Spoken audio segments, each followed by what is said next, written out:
यानंतर एक breaking news समोर येते। यवतमाळमध्ये राष्ट्रवादी एसपीच्या नेत्याकडून जाहीरनामा प्रसिद्ध करण्यात आला आहे। जागा वाटपाआधी संदीप बचोरिया यांनी जाहीरनामा प्रसिद्ध केलाय, त्यामुळे चर्चांना उधाण आलंय। विधानसभेत संधी दिल्यास जाहीरनाम्याप्रमाणे काम करणार असं बचोरिया म्हणतायत, तर मविया उमेदवार म्हणून जाहीरनामा दिलेला नाही असंही बचोरिया यांनी स्पष्ट केलंय। राष्ट्रवादी एसपी पक्षाचा उमेदवार म्हणून जाहीरनामा दिला असंही बचोरिया यांनी सांगितलं। मी माझ्या तुतारी चिन्हावर तिकीट मागण्याचा प्रयत्न करत आहे।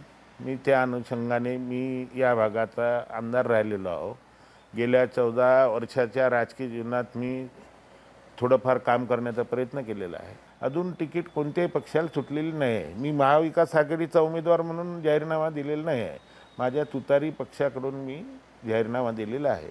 मी तिकीट मागत आहे पक्षश्रेष्ठींकडे।